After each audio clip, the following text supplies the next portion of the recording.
Bonjour à tous, bonjour à toutes. Adrien, un petit contretemps aujourd'hui déjà pour, pour vous informer. Donc, moi, je suis Sylvain, je suis CEO et associé aussi, donc fondateur d'Eldorado. J'ai la chance aujourd'hui d'accueillir donc Xavier, qui est managing director, managing partner de chez Serena Capital. Salut Xavier.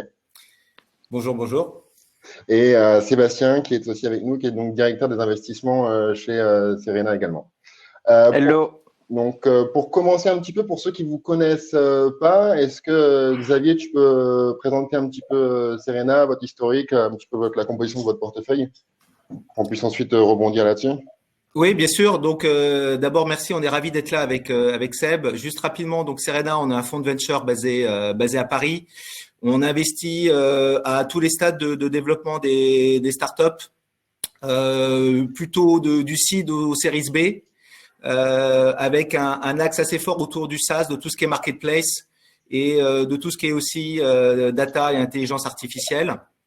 Et donc, les tickets de seed, on va investir entre 500 000 et 1 million d'euros.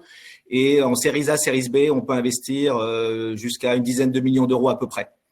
Voilà, une des particularités de Serena, qui fait partie de l'ADN de Serena, c'est que déjà, les fondateurs de Serena, donc moi je suis un des fondateurs, on a été entrepreneur avant, on a monté des startups. Moi j'ai passé 5 ans dans la Silicon Valley.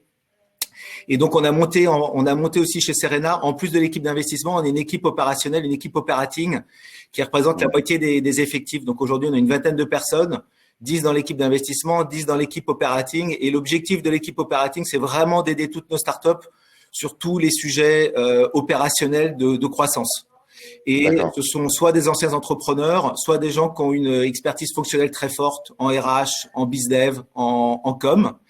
Et vous verrez, on vous donnera quelques illustrations de ce qu'on a fait là pendant le Covid, comment on a mobilisé l'équipe operating.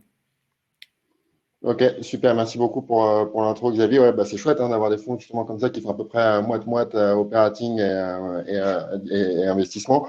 Vous avez fait un shift ou finalement vous avez déjà assez de personnes pour s'occuper justement des opérations des startups qui là ont un besoin bien évidemment imminent, quoi. Non, non, c'est quelque chose qu'on avait travaillé dès le début. Encore une fois, quand on avait monté Serena en 2008, maintenant on l'a vraiment professionnalisé.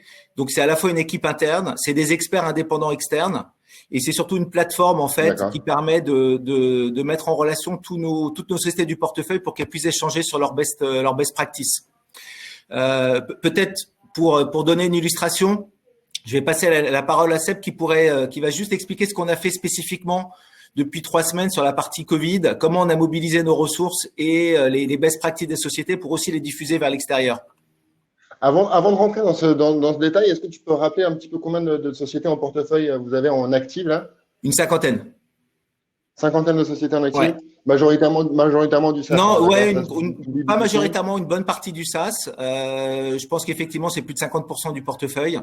Mais on a aussi des marketplaces et puis des sociétés qui sont dans d'autres sujets. D'accord. B2B, B2C Ouais, ou B2B, les B2C, deux? B2B, B2C, mais encore une fois, une grosse composante B2B. Donc, on donnera pas mal d'exemples sur le B2B là aujourd'hui. Super. Écoute, Sébastien, à toi la parole. Et ouais, il me tarde de savoir un petit peu comment est-ce que vous avez les différents plans d'action de Serena pour votre portefeuille. Ouais, peut-être avant de vous expliquer ce qu'on a mis en place pendant le Covid, juste pour le mettre un peu en perspective de ce qu'on fait d'habitude, je vais vous présenter rapidement comment on accompagne les sociétés du portefeuille Serena en temps normal. Rapidement, en fait, dès qu'on investit dans une société, en fait, elle est suivie par un membre de l'équipe d'invest qui est au board sur des sujets plutôt strat, et puis à côté par l'équipe operating qui va l'accompagner vraiment fondamentalement les C-level sur comment exécuter la stratégie qui a été définie. Et puis, à côté de ça, on a vraiment la communauté des fondateurs et des C-level des sociétés du portefeuille Serena qu'on appelle, nous, la Serena Squad, qui partagent entre eux les best practices. Et puis, nous, on peut leur partager pas mal de playbooks via une plateforme dédiée. Et donc, ce qu'on a fait là en cette période du Covid, c'est qu'on avait l'équipe operating, donc qui représente 10 personnes aujourd'hui, qui était mobilisée complètement à disposition des bots du portefeuille pour à la fois produire énormément de contenu et updater en temps réel toutes les mesures qui étaient proposées aux startups, parce qu'il y a eu une première vague qui était vraiment de mettre en place immédiatement toutes les mesures opérationnelles. Et donc pour ça, on avait toute l'équipe qui était mobilisée à la fois en one-to-one avec les boîtes et puis à côté de ça, vraiment sur updater le contenu, partager les best practices. Et donc, ce qu'on a fait exceptionnellement, c'est que tout ce contenu qu'on met normalement uniquement à disposition des sociétés du portefeuille, on l'a partagé publiquement sur le blog Serena, donc que vous pouvez retrouver Ok. si vous cherchez blog.serena.vc. Je le mettrai aussi dans le replay, ouais. Ouais, exactement, pour se dire en fait, ok, tout le contenu concret, toute la valeur qu'on peut créer avec une équipe qui est mobilisée de 10 personnes, en fait, on va essayer d'en faire bénéficier le maximum de personnes. Donc, on l'a publié sur le blog. Et donc, ça, c'est vraiment des mesures à la fois sur des sujets de cash, des mesures sur des sujets HR et notamment sur le chômage partiel sur lequel on avait énormément de questions parce qu'en fait, ça a évolué très, très vite. Et puis après, dans un deuxième temps, comment est-ce qu'en fait, je peux aller challenger le BP que j'ai validé avec mon board en début d'année et comment est-ce que je peux construire un stress test de savoir est-ce que j'ai assez de cash pour passer la crise et puis reprendre en sortie de crise parce que c'est aussi ça qui est hyper important. Ouais, bien sûr. Donc, vous avez fait un BP dégradé un petit peu avec toutes les sociétés de votre portefeuille. Vous avez demandé justement d'avoir un BP dégradé pour voir un petit peu connaître le runway de la société en question et voir comment les épauler si nécessaire, que ce soit au niveau cash ou au niveau opération, quoi. Ouais, il y a peut-être pour rentrer directement dans le vif du sujet, puisque c'est j'imagine une question que peuvent avoir la plupart des gens, c'est comment réagir. En fait, il y a trois choses importantes. Ça fait quand même maintenant 3-4 semaines qu'on est dans cette crise et qui est difficile à prévoir. Je dirais la première des choses importantes, c'était de prendre les mesures opérationnelles qui sont de se réajuster par rapport à la crise, puisque quand même pour pas mal de startups, l'activité est très fortement touchée, voire complètement touchée. Et donc, comment on réagit par rapport à ça pour préserver le cash et préserver l'activité et entre guillemets faire le dos rond pendant que la crise passe. Donc là-dessus, il y avait notamment les mesures de chômage partiel, les mesures de prêt. Qu'est-ce que je fais quand j'ai des personnes que j'avais recrutées qui sont en période d'essai. Enfin, il y avait un certain nombre de mesures qu'il faut prendre. Nous, sur notre portefeuille, on a passé ce stade-là. La plupart de nos startups ont pris toutes les mesures qu'il fallait prendre. La deuxième chose à faire, c'était de faire un stress test. Alors, c'est pas un BP révisé parce que réviser votre BP, sachant que vous savez, on ne sait pas quand est-ce qu'on va sortir de crise, on ne sait pas combien de temps ça va prendre. Ça sert à rien de faire un BP révisé. Par contre, ce qu'on a demandé à nos startups, c'est de faire un stress test avec les hypothèses les plus pessimistes.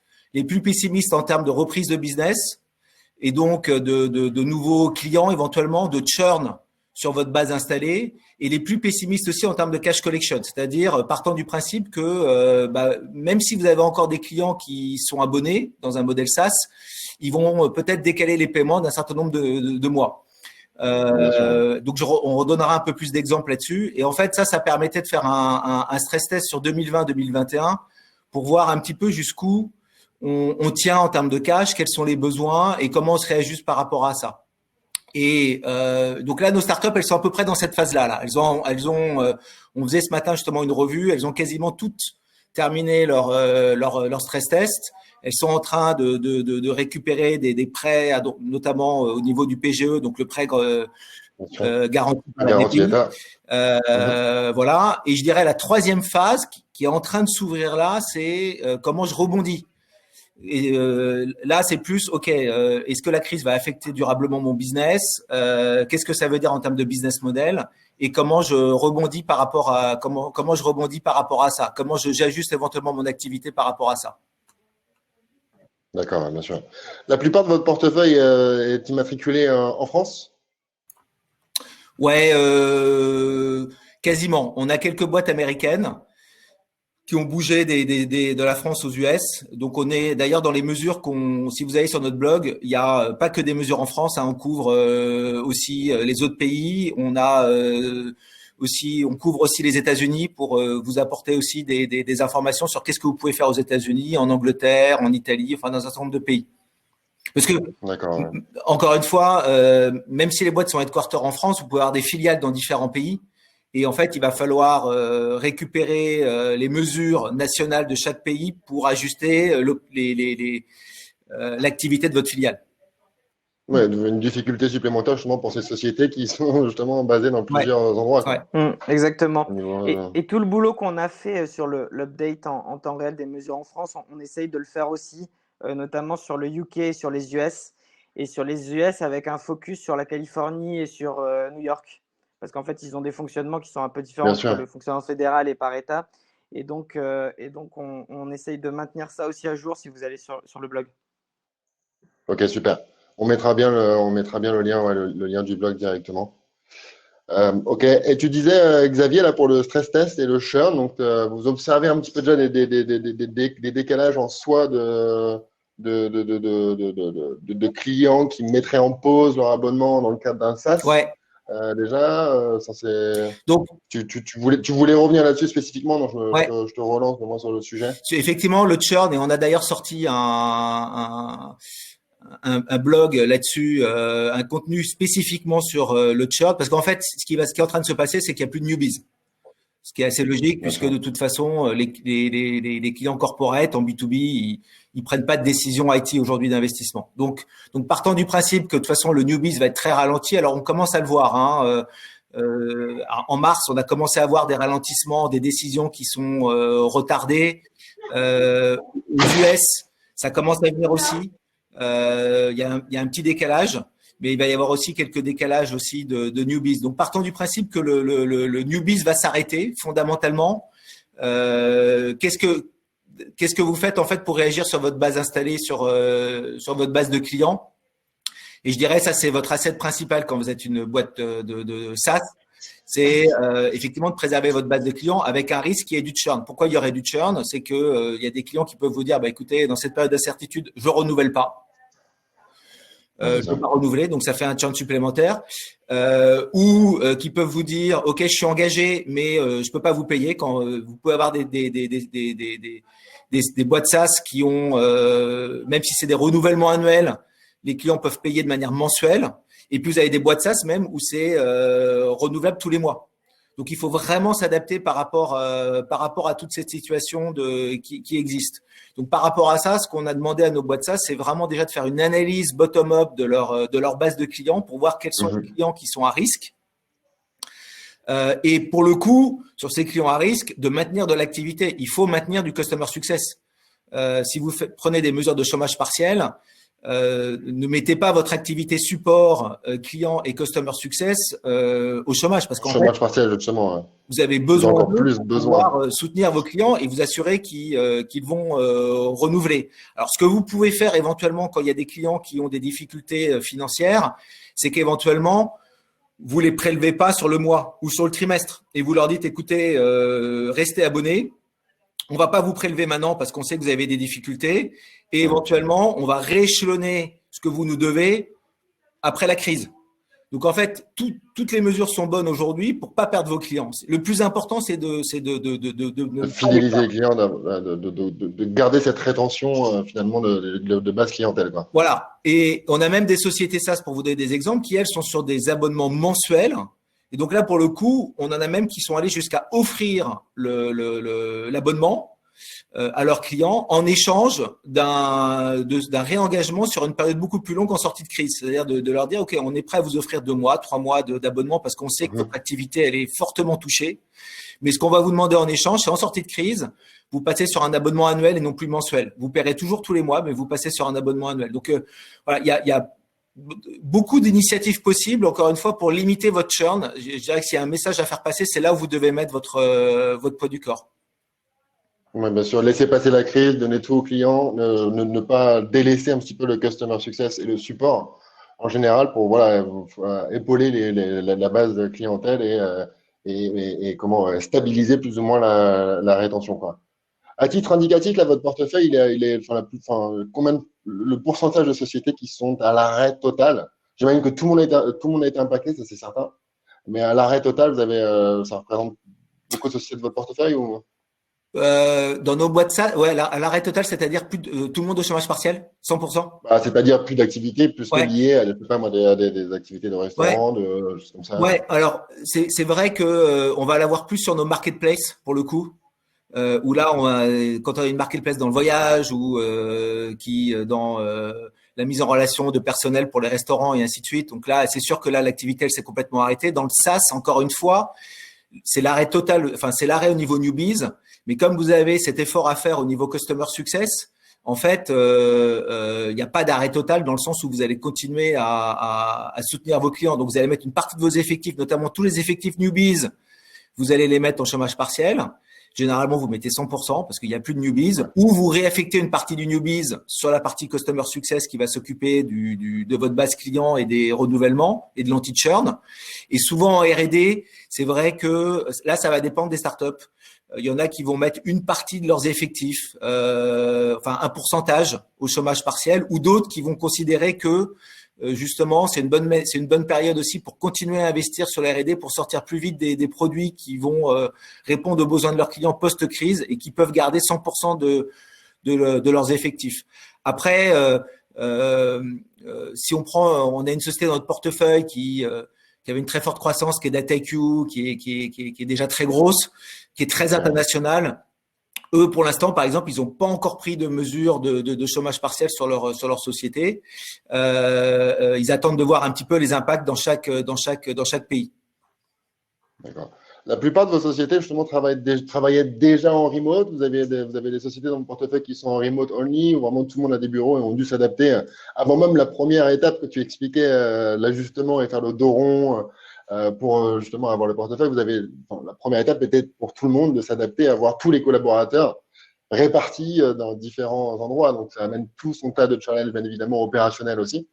Vous avez beaucoup de sociétés qui travaillaient comme ça ou... En fait, qui avaient commencé, et surtout, ce qu'on avait fait, c'est que avant les mesures de confinement, 2 semaines avant, on avait demandé, comme on sentait le truc venir, on avait demandé à toutes nos startups de faire une journée off, de tester en remote. Pour tester tous les outils, pour voir si effectivement les outils de conférence call marchent, les outils de signature électronique. Donc on leur a demandé de tester ça. Donc en fait, globalement ça s'est bien passé sur le portefeuille. Oui, bien sûr. Ok, super. Ok, très bien. On a juste une petite question là d'Étienne qui nous demande, excusez-moi, Serena, donc votre thèse d'investissement, il souhaitait revenir un petit peu sur la thèse d'investissement. Vous investissez dans du seed. Pré-product ou pas pré-product avec un minimum de traction, j'imagine? Non, en seed, on peut vraiment rentrer en seed assez tôt. On peut rentrer. Généralement, il y a déjà quand même une sorte de bêta déjà qui existe, de produits. Mais en termes de nombre de personnes, on a fait des sites où il y avait 3-4 fondateurs, c'est tout, 3-4 personnes dans la startup. D'accord, non pas forcément. Okay. Et on continue d'ailleurs, si c'est la question suivante, on n'a pas arrêté notre activité d'investissement. On la maintient. C'est vrai que sur le seed, on va garder un peu nos mêmes critères et donc j'aurais tendance à dire que les boîtes de seed, elles sont un peu moins impactées aujourd'hui parce qu'elles sont plus dans une phase de développement produit que dans une phase de commercialisation. Et c'est vrai que sur des séries A, séries B, on va mettre l'accent un peu plus fort sur le unit économique, c'est-à-dire le modèle économique de la startup, en essayant de voir comment il va être impacté par la crise. Mais sur le site, on continue à regarder des dossiers. Ah, d'accord. C'est justement, je voulais venir à cette question-là par rapport au sourcing du deal flow. Donc, vous continuez toujours. Vous étiez déjà en process là, de closer des tours. Ouais. Des tours. On a une boîte en closing là. On va closer d'ici quelques semaines là. Et on n'a pas arrêté à cause de la crise. On est allé jusqu'au bout. Donc là-dessus, on essaie vraiment de jouer d'abord, on considère que il y a un certain nombre de sociétés qui vont pouvoir peut-être accélérer leur développement dans tout ce qui est digitalisation de l'économie au sens large, donc qui vont pouvoir développer des solutions innovantes post-crise. Et donc nous on reste très très actifs sur la partie. Alors c'est vrai que le nombre de dossiers est un peu limité, un peu réduit par nature, parce que ça oblige aussi aux gens de revoir leur BP, ce qui est pas évident dans une levée de fonds. Sur une thèse de site, ça va encore une fois parce que généralement vous avez encore votre produit à développer, donc vous n'allez pas commercialiser tout de suite. Mais c'est vrai que quand vous êtes en série A, série B, pour le coup, vous avez un BP, et donc le vrai sujet, c'est comment revoir votre BP. Alors nous, on avait des sociétés de notre portefeuille qui étaient en levée de fonds. On en a une, c'était post-term sheet, le VC lead est parti. C'était un Series B. Bon, on en a une autre là qui est en Series B. Pour le coup, c'est un gros montant aussi, c'est un VC international. Pour l'instant, il continue il continue à instruire le dossier et on espère closer. Ok, super. Bon, et vous avez forcément un petit peu raffiné la thèse d'investissement par rapport au domaine ou pas du tout? C'est vraiment juste par rapport au unit economics, comme tu expliquais, post-corona, quoi, c'est ça? Ouais, ce qu'on essaie de voir, c'est comment les startups réagissent aussi. Ce qui nous intéresse, c'est de voir justement, une startup qui vient nous voir là et qui ne prend pas en compte la crise, c'est pas Ouais. possible. Donc, nous, ce qu'on cherche, c'est de toute façon, dans la vie d'une startup, il y a des hauts, il y a des bas. Alors là, c'est vrai que c'est un bas un peu dur. Nous, on l'avait vécu parce que sur Serena, on a démarré en 2008, Serena, donc pleine Ah oui, d'accord. crise. Déjà vécu.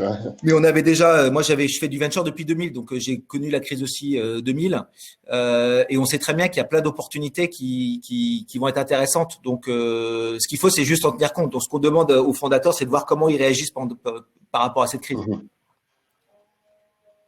Et les opportunités, tu arrives déjà à les catégoriser ou pas du tout par rapport justement aux différentes crises que tu as vécues auparavant? Tu as des secteurs de prédilection en soi ou des façons de faire, des façons de réagir aussi? Peut-être que ça prouve aussi pas mal sur l'interpersonnel des fondateurs et des associés, voir un petit peu comment est-ce qu'ils peuvent réagir à cette situation. Voilà, je pense qu'il y a effectivement comment vous réagissez. C'est pour ça que si effectivement il faut mettre à jour votre présentation et vous devez tenir compte de la crise et montrer comment vous réagissez, montrer comment vous limitez votre churn, montrer éventuellement comment vous adaptez votre produit. C'est pour ça que je disais que aujourd'hui nos startups elles commencent à rentrer dans cette phase-là. C'est pas évident au début. Enfin pour les entrepreneurs, c'est quand même c'est un trauma. Enfin c'est un cataclysme quand même parce que du jour au lendemain, vous faites de la croissance, vous avez recruté des gens et puis du jour au lendemain, votre activité s'arrête. Donc, nous, on le conçoit tout à fait. C'est pour ça que ça nous intéresse de voir un petit peu comment vous avez réagi quand vous êtes un entrepreneur, quelles sont les mesures que vous avez prises. Est-ce que vous avez construit votre stress test justement pour vous projeter dans un worst case? Encore une fois, c'est pas un BP, c'est un stress test. Et puis, effectivement, comment vous rebondissez après. Sur les secteurs, peut-être, Seb, tu peux commenter. On regarde, mais on essaie de faire une analyse un peu plus large que juste de se dire, ah bah oui, tout ce qui est work from home, c'est des startups qui vont marcher. Enfin, ça, c'est un peu du banal. Donc, ça fonctionne quand même post-corona dans tous les cas, quoi. Donc, c'est pas parce que c'est temporaire maintenant que ça va fonctionner par la suite non plus, quoi. Exactement. Dans les secteurs, on se projette long terme. Et là, effectivement, ce qu'on fait, c'est qu'on fait une analyse secteur par secteur, où nous, on a identifié des débuts de tendance. Faire la différence entre ce qui est de l'opportunisme, crise actuelle, et donc typiquement, là aujourd'hui, on voit que House Party cartonne, mais recréer un House Party, je ne suis pas sûr que ce soit ultra pertinent parce qu'en fait, post-crise, est-ce qu'il y aura encore de l'usage? Je ne suis pas sûr. Et à côté de ça, on essaye de descendre secteur par secteur en se disant, OK, quelles étaient les tendances sous-jacentes pré-crise et quelles sont celles qui sont sans doute en train de se faire accélérer et qui vont impacter sur des usages long terme. Après, il faut remettre ça aussi en perspective qu'on n'est pas Madame Irma et on ne voit pas dans une boule de cristal. Non, et donc, l'idée, c'est de challenger ça aussi directement avec les entrepreneurs qu'on rencontre. Et puis, des fois, on découvre aussi complètement un secteur avec l'équipe qui le porte et on le voit sous un autre angle. Et donc, ce qui fait qu'on découvre aussi de nouvelles opportunités comme ça. Ok. Je vais juste revenir un petit peu sur ce que vous appelez le stress test là, pour vos différents fondateurs. Si un fondateur revient à vous en disant, bah, moi, mon cash runway est à 6 mois, 12 mois, enfin, qu'est-ce que vous conseillez être un bon runway finalement de trésor? Ouais, c'est une bonne question. Ce qu'on leur dit déjà, dans la mesure du possible, c'est qu'il faut pas partir sur le principe qu'il y aura une levée de fonds sur 2020. Et voire même, on leur dit même, premier semestre 2021, essayez de faire sans levée de fonds externe, encore une fois.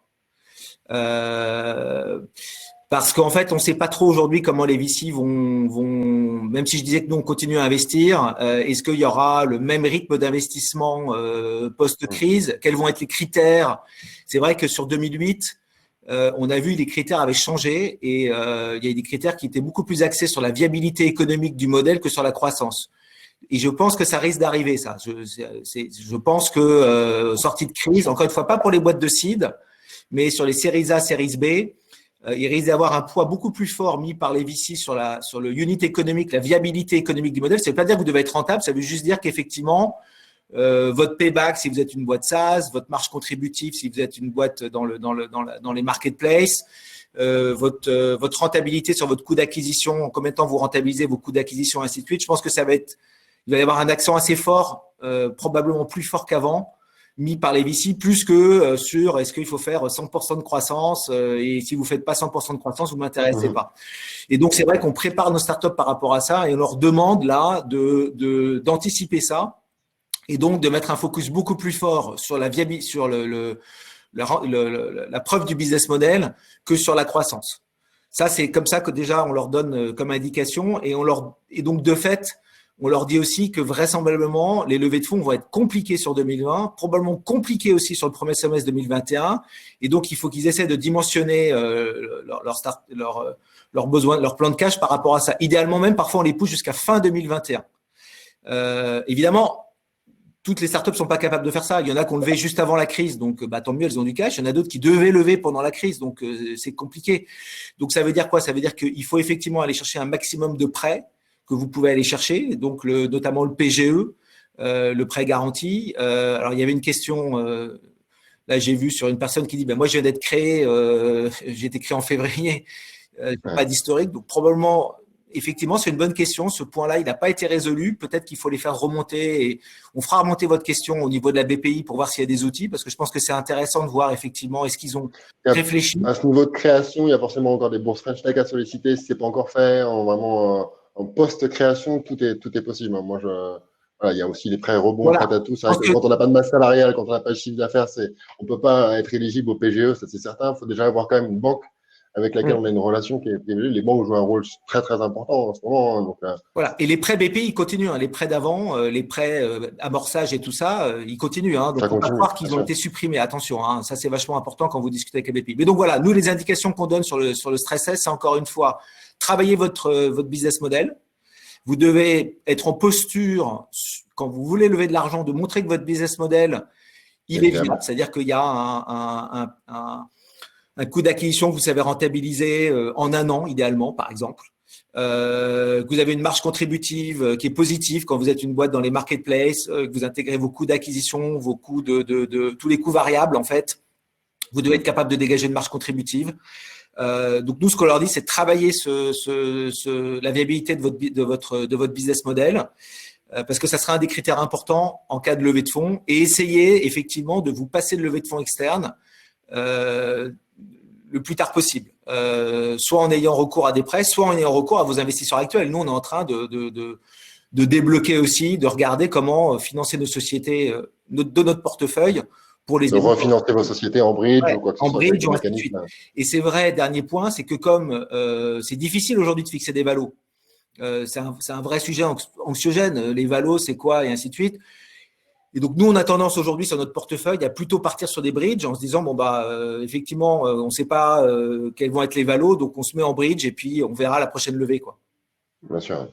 Pour éviter des discussions compliquées, un peu anxiogènes, parce qu'on considère que les fondateurs aujourd'hui, ils ont autre chose à gérer que des discussions de valo qui peuvent être pas évidentes. Voilà. Ouais, bien sûr. Et sur les dossiers, là, sur les nouveaux dossiers que vous recevez, vous observez déjà forcément des valorisations qui sont moins conséquentes que pré-crise. C'est dur à dire, on n'a pas assez de recul. Oui, on n'a pas assez de recul là-dessus. On n'a pas assez de recul. Ouais, bien sûr.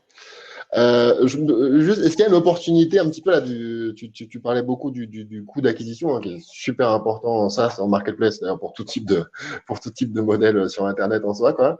Est-ce qu'aujourd'hui, voilà, tout ce qui est publicité en ligne ou retargeting, le coût d'acquisition est affecté en soi en fonction des différents secteurs parce que c'est l'offre et la demande, bien évidemment. Donc il y a des gens qui bident, j'imagine, moins pour d'autres mots-clés qu'auparavant, quoi. Ouais, c'est une bonne question. Là-dessus, c'est effectivement déjà, nous, on a des boîtes qui sont dans la tech, donc qui fournissent des outils au niveau de tout ce qui est justement targeting, retargeting, marketing client. Et donc, on voit que les budgets sont en train de diminuer fortement. Ça va vraiment dépendre des industries. Alors, nous, ce qu'on dit plutôt là, c'est le conseil qu'on donne parce que plutôt que de travailler sur le SIM ou l'acquisition. Alors, il peut y avoir, hein, mais c'est pas symptomatique. C'était un peu le point de Seb. Ce qu'on demande à nos boîtes, c'est de travailler beaucoup leur SEO. Souvent, elles ont par le passé peu travaillé leur référencement naturel parce qu'en fait, elles considéraient que elles étaient déjà arrivées à un certain niveau et qu'elles préféraient partir sur des campagnes à la performance et que finalement, en bidant sur du Facebook, sur du Google, elles avaient une assez bonne, entre guillemets, retour sur investissement par rapport au bid. Là, c'est quand même très compliqué aujourd'hui. Il y a des mots-clés qui ont augmenté. Il y a des taux de conversion qui se sont écroulés. Donc, même si vous pouvez avoir des mots-clés qui sont pas très chers, les taux de conversion sont pas très bons. Et qu'est-ce que ça va être post-crise? Est-ce que tout le monde va se remettre à bider très cher? Donc, c'est pas évident aujourd'hui. Donc, ce qu'on a demandé, nous, à nos boîtes, c'est de travailler beaucoup sur leur contenu et leur SEO, en fait. Parce que ça… De prendre ce temps-là, justement, oui. d'être… c'est ça. Ça, c'est le conseil qu'on vous donne parce que le SEO, c'est très long en fait. Produire du contenu, c'est long. Donc, profitez-en là pendant cette période où, entre guillemets, de toute façon, vous n'allez pas faire d'acquisition parce que finalement, elle n'est pas rentable, votre acquisition, parce que les taux de conversion sont pas bons, parce qu'il n'y a pas d'activité. Profitez-en pour travailler votre SEO, votre stratégie de contenu pour augmenter votre référencement gratuit et entre guillemets la part du gratuit qui vient dans votre mix d'acquisition client. Ouais, bien sûr. Peut-être une petite question là sur les différents organismes bancaires qui accompagnent vos entrepreneurs. Vous les sentez réactifs là justement par rapport à la crise. On voit que la BPI vraiment se démène pour aider tout l'écosystème au niveau justement des différents instituts privés donc bancaires.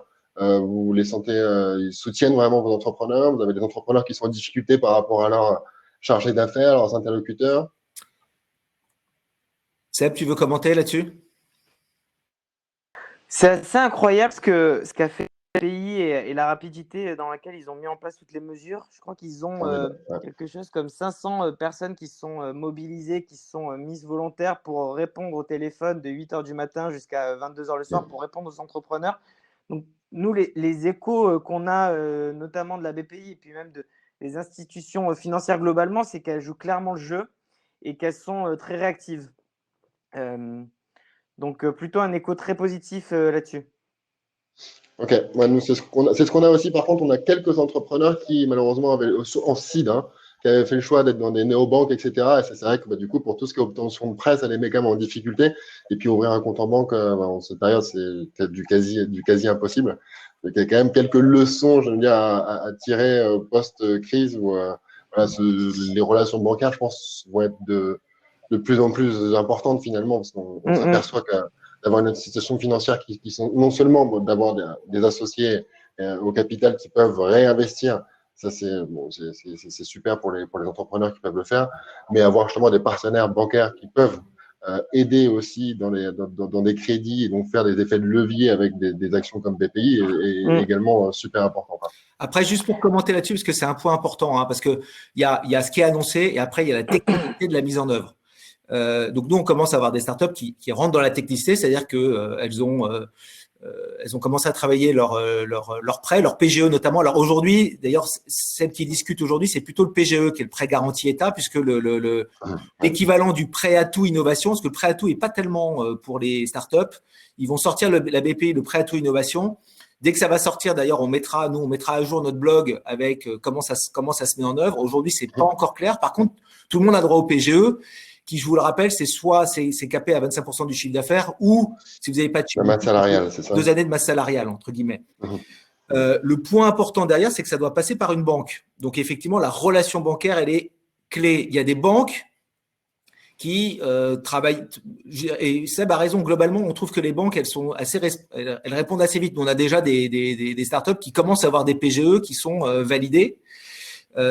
Parfois, là où ça peut bloquer, bizarrement, c'est au niveau de la BPI parce qu'il y a des critères qui sont imposés par Bruxelles par rapport aux fonds propres, notamment des startups. Alors, ça, c'est juste un petit conseil que je vous donne à tous les entrepreneurs, c'est que je ne vais pas rentrer comptablement dans les fonds propres, mais en fait, ce qu'il faut que vous fassiez globalement, parce que vous êtes en perte, donc généralement, vous avez un report à nouveau comptablement qui est négatif, il faut que vous fassiez une petite écriture comptable qui est de compenser votre report à nouveau par votre prime de souscription. Supposons que vous avez levé de l'argent, vous avez fait un seed ou un Series A, vous allez avoir généralement dans votre compta un truc qui va s'appeler prime de souscription. C'est là-dedans qu'il y a le montant en fait total levé. Et puis au-dessus, vous avez votre report à nouveau qui sont les pertes. Je ne vais pas rentrer dans le détail là-dessus, mais souvent, ce qu'il faut faire pour résoudre ce problème de fonds propres, c'est qu'en fait, il faut compenser votre report à nouveau par votre prime de souscription. C'est très facile à faire. Vous discutez avec votre comptable ou votre CAC, et en fait, tout de suite, ça vous permet de débloquer ce problème de fonds propres au niveau européen, parce qu'il y a un mode de calcul au niveau européen sur les fonds propres. Et il faut pour le fameux ratio entreprise en difficulté, c'est ça? Ouais, c'est le ratio entreprise en difficulté. Exactement. Donc vous arrêtez pas là. Si à un moment donné, la BPI vous dit ah ben non, vous avez des fonds propres négatifs, vous n'êtes pas éligible. En fait, discutez avec votre comptable, éventuellement regardez ce qu'on a publié, mais la plupart du temps vous allez être éligible. Voilà, donc vous arrêtez pas à ça. Ouais, bien sûr. Merci pour ce conseil, ouais, en effet. On a une petite question de Gauthier là pour le refinancement d'entreprise. Donc nous on a énuméré là, le bridge, mais vous voyez d'autres refinancements, d'autres mécanismes d'instruments financiers pour le refinancement d'entreprise? Alors parlant d'Invitsi, nous ce que je vous disais, c'est qu'on va alors on peut le faire sous forme d'augmentation de capital classique en equity, mais ça veut dire qu'il faut qu'on tombe d'accord sur la valo. Donc c'est pour ça qu'on va plutôt privilégier un bridge. Alors un bridge, ça peut être soit un compte courant, soit des obligations convertibles. L'intérêt, c'est qu'encore une fois, vous repoussez la conversion et donc la fixation de la valorisation à la prochaine à la prochaine levée de fonds. Et donc, typiquement, qu'est-ce que vous faites quand on fait ce mécanisme-là, ce bridge? Pour ceux qui sont moins familiers, c'est que on prévoit généralement un taux d'intérêt qui est pas très élevé et surtout une décote par rapport au prochain tour. Donc, en fait, ça permet à ceux qui participent au bridge aujourd'hui d'avoir une décote de 20-25% par rapport à la valo du prochain tour. Donc, ça, c'est un instrument qui est quand même assez utilisé. Et ce qu'on fait, nous, c'est qu'on le met sur une durée assez longue. Parce que comme je vous ai dit avant qu'on n'était pas sûr de quand est-ce qu'il y aurait la prochaine levée de fonds, évidemment, on met des bridges au moins jusqu'à l'été 2021, quoi. Voire même plus, pour donner le temps aux fondateurs d'aller lever dans les bonnes conditions. Le but, encore une fois, c'est pas d'aller convertir à une valo basse. Le but, c'est de permettre aux fondateurs de pouvoir lever de fonds dans les meilleures conditions. Nous, c'est notre intérêt. De toute façon, que la valo soit la meilleure possible pour l'argent qu'on a mis par le passé. Ensuite, en dehors des mécanismes de prêts bancaires, il y a des mécanismes aussi qu'on appelle du venture loan, qui sont apportés par d'autres instruments financiers. C'est d'autres types d'établissements. Le problème du venture loan, c'est que généralement les taux d'intérêt sont plus élevés, c'est du 10-12%, et que souvent vous commencez à rembourser sur des périodes beaucoup plus courtes, 2-3 ans, et parfois très vite. Il y a peut-être un moratoire de 6 mois, mais tout de suite après vous devez rembourser. Donc ça veut dire que vous devez sortir tout de suite du cash sur une durée très courte. J'aurais tendance à dire que là, vu la période actuelle et la crise, et on ne sait pas combien de temps on va mettre, c'est pas l'instrument que je privilégierais aujourd'hui de partir avec des venture loans, parce qu'en fait, on vous demande des remboursements sur des périodes très courtes. D'accord. Juste les venture loans, là, c'est les organismes, enfin, faut se rapprocher justement des ventures en question, c'est les corporates dans des domaines, c'est des gens, il y a des gens comme Generis, Wormser qui mettent ça en place. Donc c'est pas des fonds de venture qui font du venture loan. Aux États-Unis, il y en a pas mal. Silicon Valley Bank fait ça aussi. Donc aux États-Unis, c'est assez développé ce principe-là. Et il y a des gens qui vous donnent du venture loan basé sur votre ARR. Ils vont vous dire, ils vont regarder quand vous êtes une boîte SaaS, ils vont regarder votre ARR, et ils vont calculer le montant qu'ils sont prêts à vous prêter par rapport à votre montant d'ARR. Encore une fois, c'est pas un mauvais mécanisme. Le seul problème derrière, c'est qu'ils vont vous donner, par exemple, ou alors si vous négociez, il faut négocier au moins 1 an de moratoire. Mais dans 1 an, ils vont vous demander de commencer à rembourser sur 3 ans. Et comme vous avez 10% d'intérêt sur 1 an, ça commence à faire de l'argent. Ça va se rajouter à votre principal. Donc, moi, c'est un conseil que je vous donne. Honnêtement, si vous pouvez vous passer de ça, pour l'instant, tant qu'il n'y a pas de visibilité claire sur la sortie de crise, il faut mieux aller chercher du BPI, du PGE, avec vos investisseurs actuels, plutôt que d'aller chercher du venture loan. Voilà. Bien sûr. Le PGE, donc c'est à 12 mois pour l'instant les échéances de remboursement, mais on sait très bien, on sait que ça va augmenter petit à petit. PGE, c'est que vous avez à votre main dans 12 mois, vous pouvez soit rembourser, soit vous pouvez proposer un remboursement sur 5 ou 6 ans. Donc, en fait, c'est un prêt. C'est un prêt avec un moratoire de le P2. Ok, super. je regarde mes petites notes si jamais j'ai oublié des petites questions qui m'ont interpellé pour pouvoir vous relancer. Donc la troisième étape, en effet, rebondir et mettre en place un business model. Donc j'ai bien compris les trois conseils aux entrepreneurs. Avec le troisième qui va arriver pour toutes vos sociétés, c'est sur comment est-ce qu'on rebondit sur un autre business model, enfin pas sur un autre business model, mais sur un business model qui est peut-être un petit peu plus large en soi. Merci pour tes deux conseils. Je fais le tour rapidement des questions. Donc, les gens d'instruments, on vient d'y répondre. La situation actuelle, les secteurs qui semblent les plus prometteurs, on y a répondu aussi, je pense. Quel impact, une question de Brice, quel impact à plus long terme anticipez-vous sur les effectifs de votre portefeuille et de Serena? Ouais, c'est une bonne. Alors, Ouais. sur Serena, nous, on n'a pas. Sur Serena, pour votre information, nous, tout le monde bosse aujourd'hui, donc il y a évidemment pas de mesure de chômage partiel sur Serena parce qu'on est vraiment 100% derrière nos boîtes et il y a les nouveaux dossiers, donc nous on continue as usual même si on est tous en remote et on va, je pense, continuer à recruter sur Serena. Sur les sociétés du portefeuille, c'est vrai que ce qu'on voit quand même, c'est qu'il y a un gel des recrutements, donc généralement les effectifs ils risquent de pas beaucoup bouger sur la fin d'année 2020. Donc clairement, c'est un peu ce qu'on est en train de voir quand même sur les sociétés. Alors, ça ne veut pas dire qu'elles vont pas repartir en recrutement, mais je pense que tant qu'il n'y a pas de sortie de crise vraiment validée, et donc moi à mon avis, c'est pas avant début Q4 qu'on verra. Une sortie de crise, c'est pas juste fin du confinement, c'est vous commencez à voir au niveau commercial un redémarrage, notamment au niveau newbies. Et donc, moi, je pense que tant que ça, c'est pas vraiment avéré, il n'y aura pas beaucoup de recrutement sur les sociétés du portefeuille. Donc, on risque d'avoir des sociétés sur le portefeuille sur lesquels les recrutements sont flats sur 2020. D'accord. Tac, très bien. On va regarder qu'on a bien répondu à tout le monde quand même pour aider. Après, Étienne, notre startup. Juste un point, pour ceux qui cherchent quand même, ça ne veut pas dire que les sociétés ne regardent pas, encore une fois, donc elles continuent à regarder des CV malgré tout sur certains postes parce que sur les startups, il peut y avoir des gens qui bougent, des gens qui décident de faire autre chose. Donc le message, je parlais en termes d'augmentation d'effectifs, mais en termes de recrutement, on a des recrutements en cours sur les startups. Oui, bien sûr. Et justement, il y a peut-être des talents qui sont plus disponibles en soi de par justement la crise et qui ont malheureusement été arrêtés lors de leur CDI ou quoi que ce soit et qui se retrouvent sur le marché. Donc, il y a des bons talents potentiellement à aller chercher pour les sociétés de votre portefeuille, quoi. Exactement. Au niveau, juste petite question au niveau de vos LPs, vous, les LPs de Serena, c'est majoritairement des corpos, des Chennai, c'est majoritairement des instits et on a pas mal d'entrepreneurs et de family office. D'accord. Et pour l'instant, eux, leur réaction par rapport à… Eux, leur réaction, c'est que ils veulent comprendre un peu comment nos sociétés ont réagi face à la crise et quel est leur plan d'action. Ils vous font confiance finalement, comme d'habitude. Voilà, Ils nous font confiance. Donc, vous êtes bien évidemment, vous étiez toujours concentré sur l'operating et vraiment, vous faites pas que le dire, vous le faites. Donc finalement là, ça remet tout en valeur. Eh ben, écoutez, moi c'était un plaisir. Je sais pas si vous voulez rajouter quelque chose, Xavier et Sébastien. Seb, peut-être tu vas rajouter 2-3 trucs sur la partie contenu. Non, la reco, c'est d'aller sur le blog et puis après, n'hésitez pas à nous pinguer en direct. Donc, mon mail, c'est sebastien@serena.vc. Si vous avez des questions complémentaires ou des questions sur les contenus qu'on a pu publier, on vous répondra aussi vite que possible.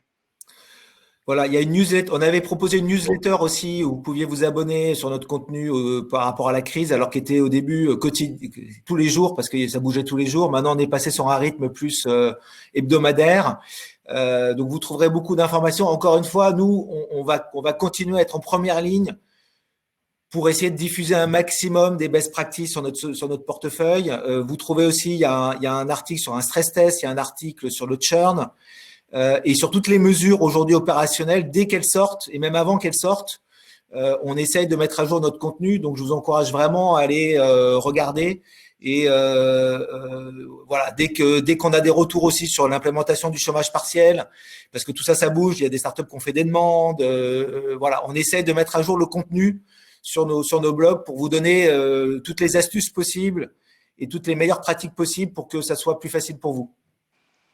Ok, super. De toute façon, dans le replay, là, on va créer un petit article de blog et je mettrai aussi le lien vers votre playbook, vers le blog, etc. pour essayer d'aider tous les entrepreneurs. Écoutez, merci à vous deux. Merci à tous d'avoir participé à ce webinaire. J'espère que j'ai fait un aussi bon travail qu'Adrien en tant que modérateur. Et on vous retrouve toute cette semaine à 11 h sur Eldorado. On a aussi plein de ressources de blog. Je remettrai tout ça en replay et on partagera tout ça avec notre communauté. Merci beaucoup, Xavier. Merci beaucoup, Sébastien. Merci à vous. Merci à toi. Au revoir. Merci. Allez, passez une bonne journée. Merci, Au revoir. Salut.